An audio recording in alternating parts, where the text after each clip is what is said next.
Assalamualaikum warahmatullahi wabarakatuh.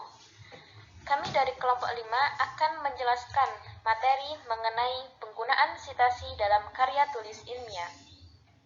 Sebelum itu, perkenankan saya untuk memperkenalkan anggota dari kelompok kami. Yang pertama, ada Rifki Khairunizar dengan NIM akhir 005. Yang kedua, Mai Rofikotul Mahmudah dengan NIM akhir 017. Yang ketiga, Dwi Irmayanti dengan NIM akhir 050. Yang keempat, Afif Fadila Zakaria dengan NIM akhir 057. Yang kelima, Rahmada Likhasa Fitri dengan NIM akhir 070. Yang keenam, Ruhaimatul Lailiyah dengan NIM akhir 071. Yang ketujuh, Siti Fatimah dengan NIM akhir 108. Dan yang terakhir, ada Izzatul Jannah dengan NIM akhir 111. Baik, langsung saja. Adapun subtema yang akan kami bahas, yang pertama ada sitasi dalam karya tulis ilmiah, yang kedua ada jenis-jenis sistem perujukan, yang ketiga membuat catatan kaki, dan yang terakhir membuat kutipan langsung dan tidak langsung. Untuk materi yang pertama mengenai sitasi dalam karya tulis ilmiah. Apa sih sitasi itu? Sitasi ini merupakan suatu cara untuk memberitahu pembaca bahwa materi tertentu dalam karya yang ditulis berasal dari sumber lain. Hal ini juga dapat memberikan informasi pembaca untuk menemukan sumber tersebut apabila informasi yang dipaparkan sewaktu-waktu diperlukan, termasuk informasi tentang penulis, judul karya, nama dan lokasi perusahaan yang menerbitkan salinan sumber yang digunakan, tanggal salinan, nomor halaman dari materi yang dikutip. Sitasi ilmiah meliputi kutipan, catatan kaki, dan daftar pustaka. Kutipan dan catatan kaki umumnya terdapat pada batang tubuh karya tulis ilmiah, sedangkan daftar pustaka terletak di akhir karya tulis ilmiah. Selanjutnya, tujuan sitasi dalam karya tulis ilmiah. Tujuan sitasi ini yakni untuk menjunjung kejujuran akademik atau intelektual serta menghindari plagiarisme. Sitasi ilmiah digunakan untuk menghindari plagiarisme karena kode etik harus dijunjung dalam penulisan karya tulis ilmiah berupa kejujuran dan tanggung jawab. Kejujuran yang dimaksud adalah pada saat mengemukakan suatu pandangan atau pemikiran yang bukan pandangan sendiri. Harus mencantumkan secara jelas sumber pengambilannya. Tanggung jawab dalam penulisan karya tulis ilmiah berarti bahwa apapun yang terdapat serta dimuat dalam sebuah karangan sepenuhnya menjadi tanggung jawab penulis. Selanjutnya mengenai manfaat sitasi dalam karya tulis ilmiah. Manfaat sitasi ini yakni untuk menunjukkan asal-usul atau sumber kutipan, mengutip pernyataan, menyalin atau mengulang suatu pernyataan seseorang dan mencantumkannya di dalam suatu karya tulis yang dibuat, namun tetap mengindikasikan bahwa kutipan tersebut adalah pernyataan orang lain. Untuk submateri yang kedua, yakni jenis-jenis sistem perujukan. Sebelum menulis sebuah rujukan dalam karya ilmiah, maka hal pertama yang perlu kita ketahui adalah mengenai gaya penulisan rujukan atau yang disebut dengan reference styles yang terdiri dari beberapa model. Beberapa model yang berkembang mengenai gaya penulisan rujukan dalam lingkup pendidikan antara lain ada APSA atau kepanjangannya American Political Science Association, ada AMA, American Medical Association, APA, American Psychological Association, MLA, Modern Language Association, CBE, Council of Biology Editors, Turabian, Harvard, dan Vancouver. Selain gaya penulisan, hal lain yang perlu kita ketahui yaitu mengenai model penulisan rujukan. Terdapat dua model penulisan rujukan. Yang pertama yaitu Author Date System dan yang kedua Numerical System. Model pertama merupakan model penulisan running note atau in-text author date citation yang umumnya dianut oleh Harvard Systems, AGPS, Australian Government Publishing System, dan APA System. Namun, model yang kedua kerap dipakai dalam pola penulisan footnote dan endnote yang dimasukkan ke dalam model Oxford System. Mengenai jenis-jenis sistem perujukan, yang pertama ada catatan kaki. Catatan kaki ini merupakan suatu sistem pengacuan dengan cara menempatkan informasi identitas suatu sumber rujukan di bawah teks pada halaman yang sama dengan pengacuannya. Catatan kaki atau footnotes memiliki manfaat untuk menyatakan sumber suatu kutipan, pendapat, buah pikiran, fakta-fakta atau ikhtiar, juga komentar atau argumentasi mengenai suatu hal yang diungkapkan secara lisan melalui sebuah teks. Nomor footnote disesuaikan dengan nomor kutipan dan dimulai dengan nomor 1. Penulisan footnote harus diletakkan pada halaman yang sama, tidak diperkenankan untuk menempatkannya pada halaman selanjutnya. Aturan penulisan catatan kaki ini berbeda dengan penulisan daftar pustaka yang tidak mencantumkan halaman. Pembatas antara masing-masing informasi menggunakan tanda koma dan tanda kurung, bukan tanda titik selayaknya daftar pustaka. Sumber kutipan dapat berasal dari buku, majalah, surat kabar, wawancara, ataupun mengutip dari kutipan. Di dalam footnote bisa ditemukan beberapa istilah-istilah penting. Yang pertama yaitu ada ibid atau yang disebut dengan ibidem, yang artinya kutipan diambil dari sumber yang sama tanpa disela oleh sumber lain. Ibid digunakan apabila suatu referensi dalam catatan kaki nomor tersebut sama dengan referensi pada nomor sebelumnya, tanpa diselingi oleh catatan kaki lain. Apabila halamannya sama, cukup ditulis ibid. Apabila halamannya berbeda, setelah ibid dituliskan nomor halamannya. Yang kedua ada object. Object atau yang disebut dengan opera citato, yang artinya kutipan yang diambil dari sumber yang telah disebutkan sebelumnya pada halaman yang berbeda dan telah diselingi oleh sumber lain untuk referensi yang berupa buku. Yang ketiga ada logcit. Logcit atau loco citato artinya adalah kutipan yang diambil dari sumber dan halaman yang sama yang telah disela oleh sumber lain.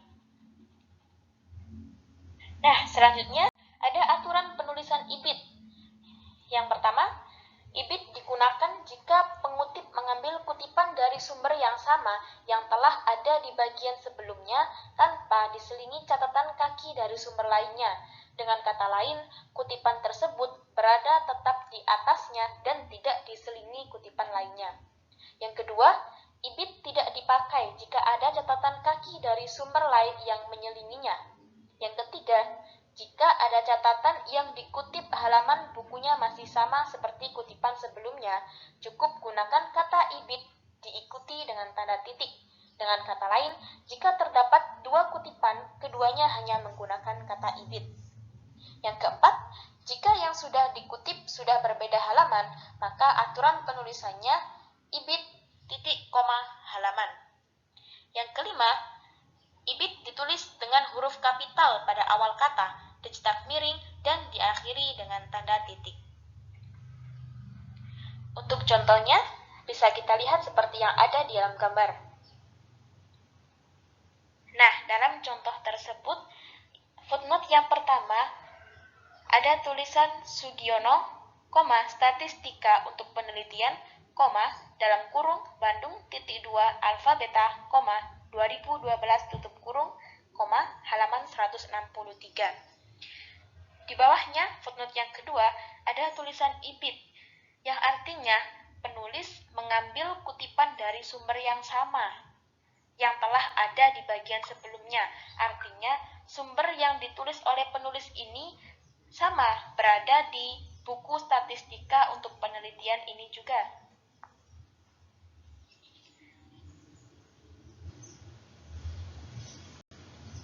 Selanjutnya mengenai aturan penulisan dari objek. Yang pertama, sebelum kata objek ditulis dahulu nama pengarang buku yang dikutip.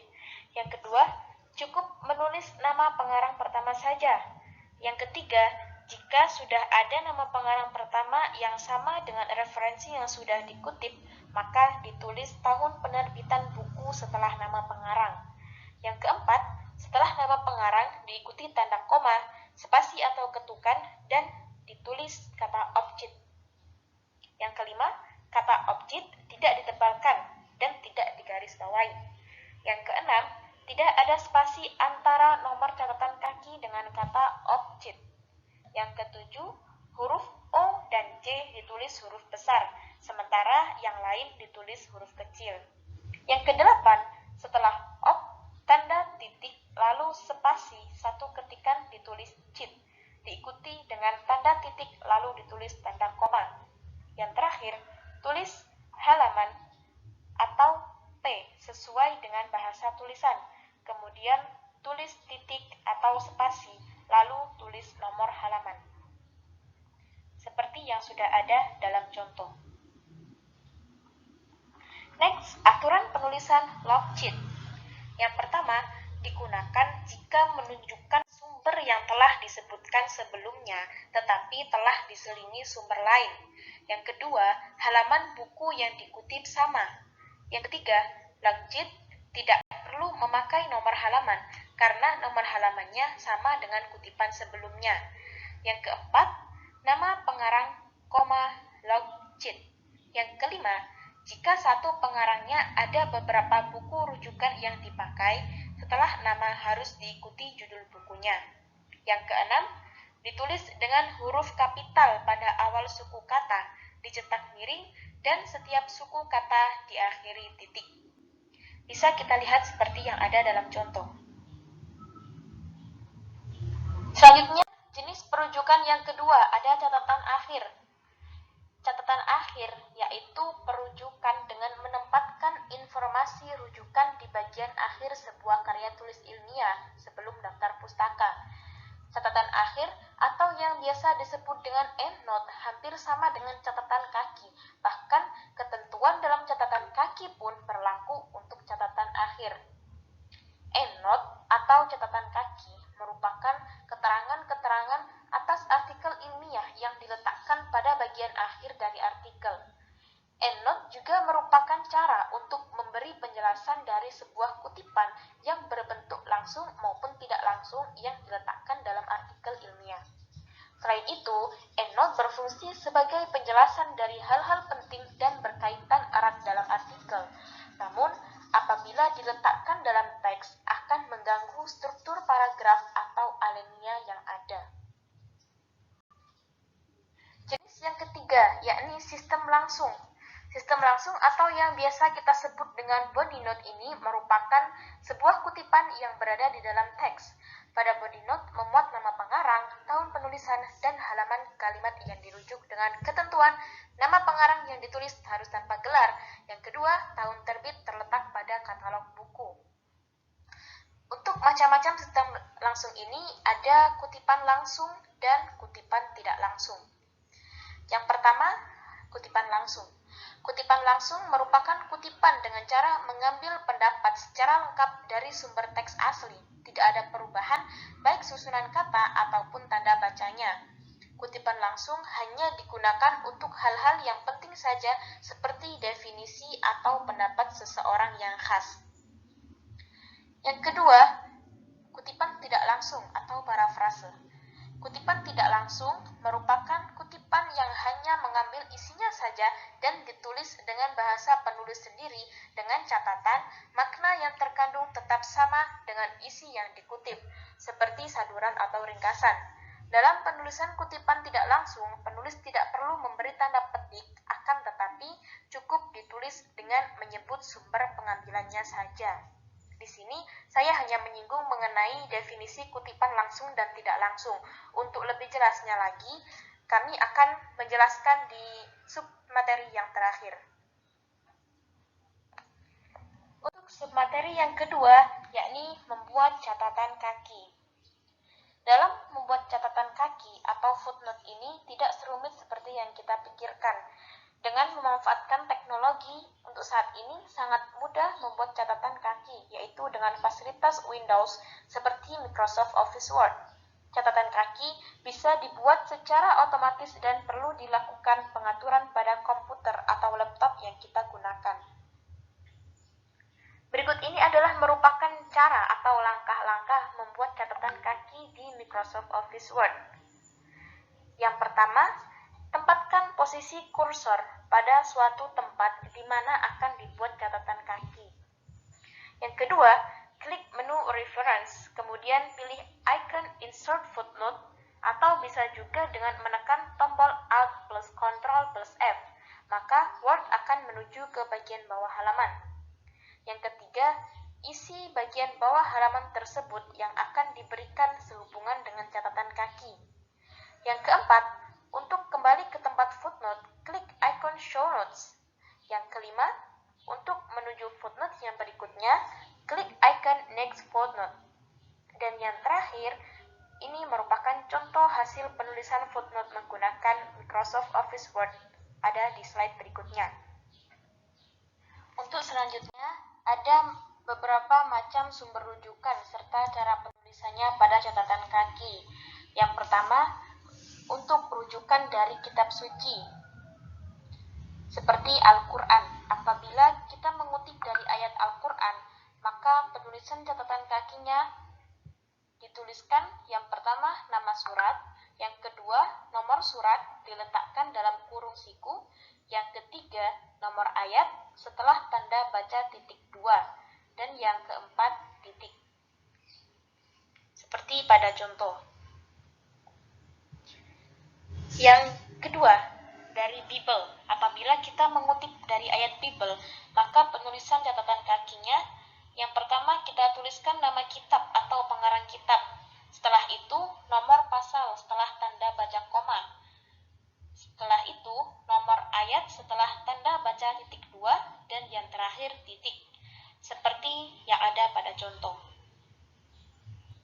Dan yang kedua, apabila sumber yang dirujuk berupa buku, maka penulisan catatan kakinya yang pertama, nama penulis tidak dibalik dan tanpa gelar, diikuti tanda baca koma. Selanjutnya, judul buku lengkap ditulis dengan huruf miring dan setiap huruf awal kata judul buku ditulis dengan menggunakan huruf kapital, kecuali kata tugas kemudian diikuti tanda baca koma. Yang ketiga, kota tempat penerbitan jika tidak ada dapat diganti dengan t.tp. Singkatan dari tanpa tempat penerbitan. Selanjutnya, kita tuliskan nama penerbit. Jika tidak ada, diganti dengan t.np. Singkatan dari tanpa nama penerbitan. Setelah itu, kita tuliskan tahun penerbit. Jika tidak ada, diganti dengan t.th. Singkatan tanpa tahun. Selanjutnya, jika tidak informasi tentang t.p, tpn, dan tth, maka cukup ditulis dengan t.dt, yang artinya tanpa data. Setelah itu, jika kita menemukan jilid atau cetakan, maka ditulis sesudah tahun terbit diselingi dengan koma. Setelah itu, kita tuliskan halaman.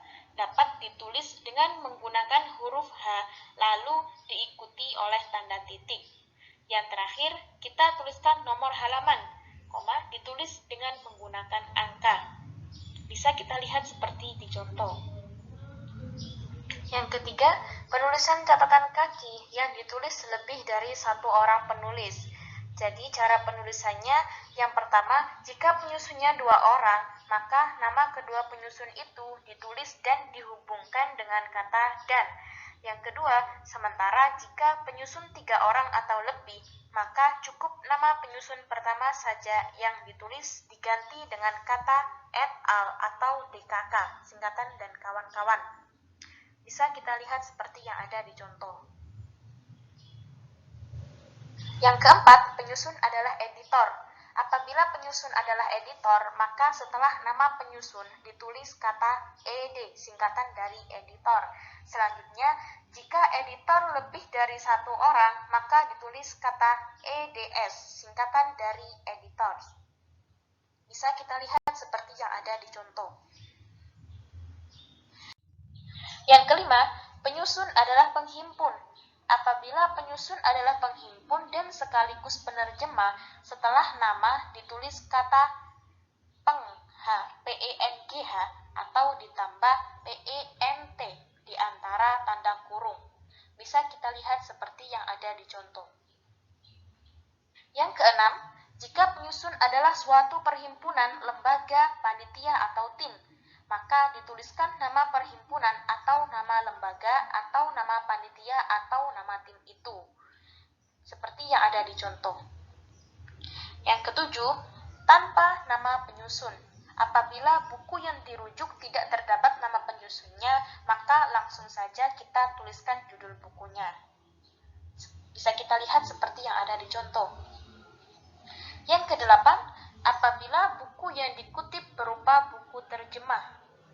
Dalam catatan kaki dapat disebutkan pengarang asli, judul terjemahan, penerjemah, dan seterusnya, seperti yang sudah dijelaskan sebelumnya. Bisa kita lihat contohnya. Yang kesembilan, apabila sumber yang dirujuk berupa buku saduran. Dalam catatan kaki ditulis dengan nama pengarang asli, judul buku, dan penyadur. Dalam hal pengarang asli tidak ada, cukup ditulis nama penyadur diikuti singkatan PENYD di antara dua tanda kurung, seperti yang ada dalam contoh. Yang ke-10, apabila sumber yang dirujuk berupa tulisan yang telah dicetak pada margin buku lain. Biasanya lebih banyak terdapat dalam kitab Arab, baik yang disusun oleh pengarang yang sama atau berbeda. Dalam catatan kaki, pertama-tama kita tuliskan judul buku yang dirujuk, kemudian pada margin mana kutipan itu ditulis. Seperti bisa kita lihat contohnya. Yang ke-11, apabila sumber yang dirujuk menjadi bagian dari buku lain, maka catatan kaki dituliskan dengan nama penyusun, nama buku yang bersangkutan, dan nama penyusun dan buku tempat buku itu diedit, dengan didahului oleh kata diedit dalam, dan selanjutnya seperti biasa. Bisa kita lihat seperti yang ada dalam contoh. Yang ke-12, apabila sumber yang dirujuk berupa buku himpunan artikel, maka catatan kaki ditulis nama penulis artikel, judul artikel ditulis di antara dua tanda kutip, nama editor, nama buku, dan seterusnya seperti biasa. Yang ke-13, ensiklopedia atau kamus. Apabila sumber yang dirujuk berupa ensiklopedia atau kamus, maka catatan kaki dapat kita tuliskan. Yang pertama, kita tuliskan nama pengarang, pengedit, penyusun, atau penghimpun. Setelah itu, nama ensiklopedia atau kamus ditulis dengan huruf miring. Setelah itu, untuk ensiklopedia terkenal, cukup dicatat nama editor dan atau nomor edisi sesudah tanda baca koma. Selanjutnya, untuk ensiklopedia dan kamus kecil, dicatat nama penyusun edisi, penerbit, tempat penerbitan, dan tahun penerbitan seperti biasa. Setelah itu, kita tuliskan nomor jilid dan halaman. Selanjutnya, judul artikel kita tuliskan di antara dua tanda kutip, didahului oleh kata artikel, dan jika ada penulisnya, disebut juga sesudah tanda koma. Yang ke-14, majalah, surat kabar, jurnal, dan sejenisnya. Apabila sumber yang dirujuk berupa majalah, surat kabar, jurnal, dan ada penulisnya, maka penulisannya yang pertama kita tuliskan dulu nama penulis. Selanjutnya, judul artikel ditulis di antara dua tanda kutip. Setelah itu, nama majalah, surat kabar, jurnal, dan sejenisnya ditulis dengan huruf miring. Selanjutnya, kita tuliskan nomor, tahun penerbitan jika ada, dan tanggal terbit. Yang terakhir, kita tuliskan nomor halaman. Yang ke-15, sumber yang tidak diterbitkan. Poin A, disertasi, tesis, skripsi, dan lain sebagainya. Apabila sumber yang dirujuk berupa disertasi, tesis, ataupun skripsi, dan lain sebagainya yang tidak diterbitkan, ditulis dengan tulisan T.D. Yang kedua, poin B, makalah. Apabila sumber yang dirujuk berupa makalah, bisa kita tuliskan seperti yang ada di contoh.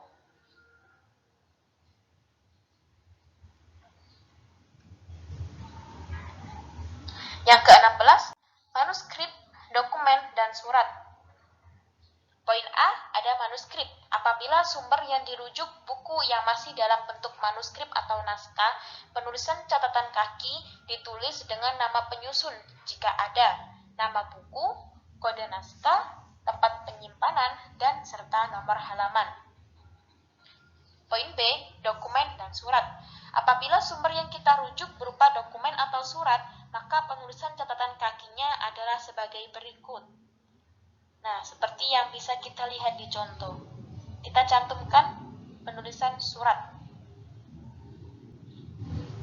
Yang ke-17, mengutip sebuah kutipan. Apabila sumber yang dirujuk berupa kutipan orang lain, maka dalam penulisan catatan kaki harus menjelaskan nama orang yang mengutip. Seperti dalam contoh. Yang ke-18, mengutip ulang. Poin A, berturut-turut. Apabila kita mengutip ulang berturut-turut dari sumber yang terakhir tanpa diselangi oleh sumber lain, maka dalam penulisan catatan kaki ditulis bibit dengan ditambah halaman. Nah, seperti yang ada dalam contoh. Poin B, diselingi oleh sumber lain. Apabila mengutip ulang dengan halaman berbeda dan telah diselingi oleh sumber lain, maka penulisan catatan kaki ditulis nama penulis dan judul singkat antara 1-3 kata ditambah halaman.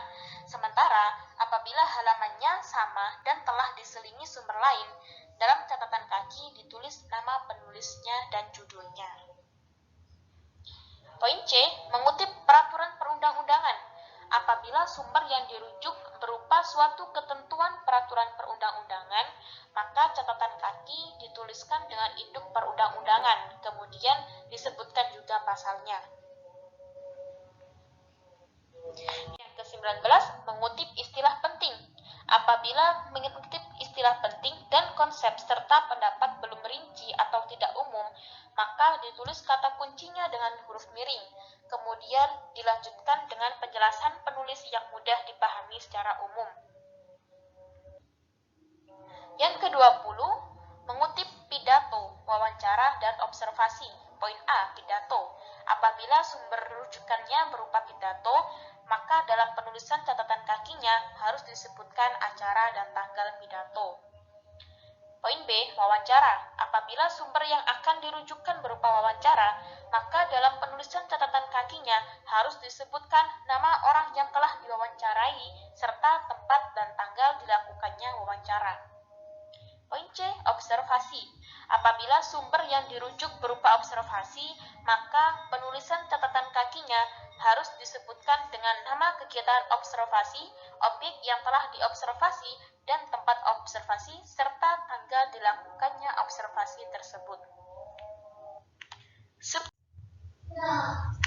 Subtema yang terakhir mengenai membuat kutipan langsung dan tidak langsung. Yang pertama, membuat kutipan langsung. Kutipan langsung merupakan sebuah pernyataan yang ditulis sama persis seperti tulisan asli dari sumber tertentu. Dapat berupa sebuah kutipan yang singkat ataupun panjang. Kutipan langsung terdiri atas dua macam, yaitu kutipan singkat dan kutipan panjang. Berikut penjelasan mengenai kutipan singkat dan panjang. Yang pertama ada kutipan singkat, dalam kurung kurang dari 40 kata. Penulisan kutipan singkat di dalam teks ditandai dengan tanda baca petik, sedangkan bagian yang tidak dikutip dituliskan dengan tanda baca elipsis. Selanjutnya, sumber diperolehnya informasi kutipan tersebut dinyatakan dengan menuliskan nama penulis, tahun, dan pada halaman berapa kutipan tersebut diacu. Perhatikan bahwa antara tahun, tanda titik 2, dan nomor halaman tidak menggunakan jeda spasi. Kutipan singkat terdiri atas 2-3 baris dapat langsung dimasukkan di dalam teks. Jika di dalam kutipan terdapat tanda kutip, maka digunakan tanda kutip tunggal. Berikut merupakan contoh dari kutipan singkat. Kesimpulan dari penelitian tersebut adalah terdapat kecenderungan semakin banyak campur tangan pimpinan perusahaan, semakin rendah tingkat partisipasi karyawan di daerah perkotaan. Tanda petik lagi. Dalam kurung, Swigno tahun 1999 1990 di halaman 101, tutup kurung. Nah, perlu kita ingat, apabila kutipan diambil dari bahasa selain bahasa Indonesia, maka penulisannya harus dicetak miring. Selanjutnya, mengenai kutipan panjang atau kutipan yang lebih dari 40 kata. Dalam kutipan yang berjumlah 40 kata atau lebih, maka kutipan ditulis tanpa tanda kutip dan diketik dengan jarak 1 spasi. Kutipan ditulis 1,2 cm dari garis tepi kiri dan kanan, dan diketik spasi tunggal. Jika dalam kutipan terdapat paragraf baru lagi, alinea dimulai 1,2 cm dari tepi kiri garis teks kutipan. Sumber acuan untuk kutipan panjang ditulis dengan cara yang sama seperti pada kutipan singkat, tetapi kutipan ini tidak termasuk dalam teks paragraf. Kutipan panjang ditulis terpisah dari teks, jadi dituliskan sebagai paragraf sendiri dengan ukuran huruf yang lebih kecil daripada ukuran huruf teks. Kutipan semacam ini dikenal sebagai kutipan blok. Yang ketiga yakni pengutipan yang sebagian dihilangkan. Apabila dalam mengutip kalimat langsung terdapat kata-kata dalam satu kalimat yang dihilangkan, kata yang dihilangkan diganti dengan 3 titik. Contohnya, harga saham akan meningkat, bila perusahaan membayar kelebihan kas tersebut kepada pemegang saham. Dalam kurung, Jensen 2013 132, tutup kurung. Apabila dalam mengutip langsung ada kalimat yang dibuang, maka kata-kata yang dibuang diganti dengan 4 titik. Contohnya, harga saham akan meningkat tajam bila perusahaan membayar kelebihan kas tersebut kepada pemegang saham, sampai 4. Untuk menguji validitas hipotesis ini, beberapa riset sebelumnya menggunakan dividen dan pengeluaran modal sebagai variabel independen. Dalam kurung, Jensen, 2003.2 132, tutup kurung. Yang kedua atau materi kita yang terakhir mengenai membuat kutipan tidak langsung. Kutipan tidak langsung atau yang biasa kita sebut dengan parafrase, yaitu kutipan yang hanya mengambil pokok-pokok pikiran atau semangatnya saja dan dinyatakan dalam kata-kata atau bahasa kita sendiri, namun dengan catatan, makna yang terkandung tetap sama dengan isi yang dikutip. Ada beberapa poin mengenai kutipan tidak langsung ini. Poin A, perlu kita tegaskan lagi bahwa penomoran dalam kutipan ditentukan sebagai berikut. Yang pertama, setiap kutipan diberi nomor pada akhir kutipan, bukan di belakang nama pengarang yang dikutip atau kalimat pengantar kutipan.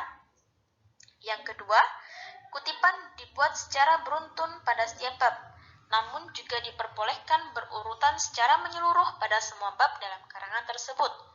Yang ketiga, kutipan diangkat sedikit di atas garis biasa, diangkat setengah spasi tanpa kurung dan titik di belakangnya.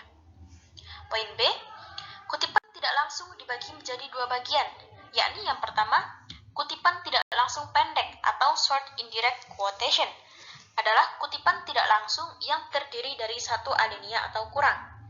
Yang kedua, ada kutipan tidak langsung panjang atau long indirect quotation adalah kutipan tidak langsung yang terdiri lebih dari 1 alinea. Poin C, adapun cara penulisan dan contoh kutipan tidak langsung, seperti yang kita ketahui bahwa cara menulis kutipan tidak langsung adalah dengan melakukan pengutipan menggunakan bahasa penulis sendiri tanpa tanda kutip. Berbeda dengan kutipan langsung, cara penulisan kutipan tidak langsung adalah sebagai berikut. Yang pertama, kutipan ditulis ulang dengan gaya bahasa sendiri. Dalam menulis kutipan tidak langsung, maka dalam menulisnya kita harus menggunakan bahasa sendiri sesuai dengan apa yang kita pahami dari teks yang kita kutip. Dalam menulis teks yang kita kutip secara tidak langsung, kita juga tidak perlu memberikan tanda kutip pada teks yang kita kutip tersebut. Seperti contohnya, teks aslinya, tombol navigasi adalah tombol yang digunakan oleh pembaca blog untuk memudahkan mereka dalam mendapatkan berbagai informasi informasi yang ada pada blog Anda. Untuk teks kutipan tidak langsungnya, jadi seperti ini. Tombol navigasi merupakan tombol yang berfungsi untuk mempermudah pembaca dalam mencari informasi yang dibutuhkan di dalam sebuah blog. Jadi, teks kutipan tidak langsung ini benar-benar memakai bahasa kita sendiri, namun masih bermakna sama.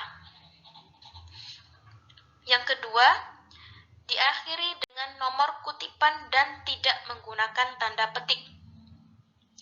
Di poin sebelumnya sudah dijelaskan bahwa kutipan tidak langsung tidak perlu menggunakan tanda petik di dalam kutipannya. Sebagai gantinya, kutipan tidak langsung tersebut diganti dengan nomor kutipan yang menerangkan sumber dari kutipan tidak langsung tersebut. Contohnya, tombol navigasi merupakan tombol yang berfungsi untuk mempermudah pembaca dalam mencari informasi yang dibutuhkan di dalam sebuah blog. Yang ketiga, mengenai jarak spasi. Terkait spasi, ada perbedaan jika Anda ingin mengutip kutipan yang lebih dari 4 baris dan kurang dari 4 baris, Anda bisa memberikan jarak spasi 2,5 cm. Jarak antar kutipan adalah 1 spasi dan tidak boleh dimiringkan. Kutipan boleh menggunakan tanda petik atau tidak. Tidak lupa sumber kutipan juga harus ditulis dengan format nama penulis dalam kurung tahun terbit .2 halaman buku tutup kurung. Bisa kita. Yang keempat, kutipan dengan beberapa pengarang. Dalam menuliskan beberapa kutipan memang harus mencantumkan nama pengarang. Ada perbedaan dalam pencantuman pengarang, apalagi jika lebih dari satu. Jika menggunakan referensi yang ditulis beberapa pengarang, maka kutipan ditulis dengan format nama-nama pengarang, tahun terbit buku, dan letak halaman yang ditulis dalam satu karangan. Tanda titik koma memisahkan setiap nama pengarang. Bisa kita lihat contohnya sebagai berikut.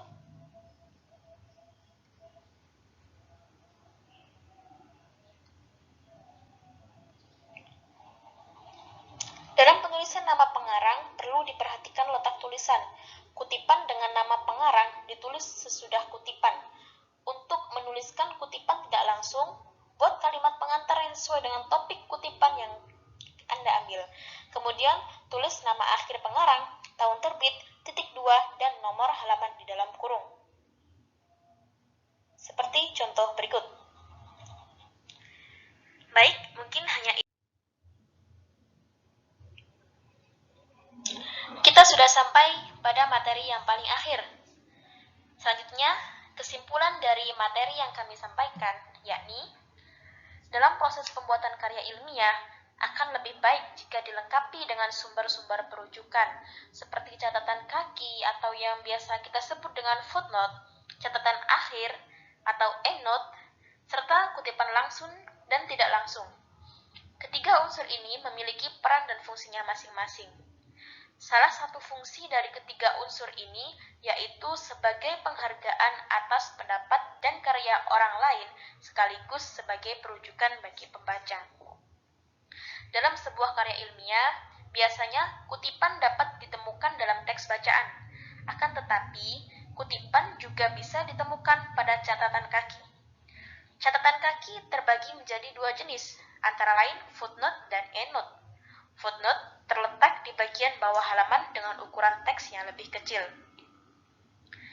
Untuk kutipan terbagi menjadi dua, yaitu kutipan langsung dan kutipan tidak langsung. Kutipan langsung yaitu kutipan dengan cara mengambil pendapat secara lengkap dari sumber teks asli. Tidak ada perubahan sama sekali, baik susunan kata ataupun tanda bacanya. Sedangkan kutipan tidak langsung ialah kutipan yang hanya mengambil isinya saja dan ditulis dengan bahasa penulis sendiri dengan catatan makna yang terkandung tetap sama dengan isi yang kita kutip. Baik, mungkin hanya itu yang dapat kelompok kami sampaikan. Apabila ada penuturan kata yang kurang berkenan, kami mohon maaf yang sebesar-besarnya. Cukup sekian. Wassalamualaikum warahmatullahi wabarakatuh.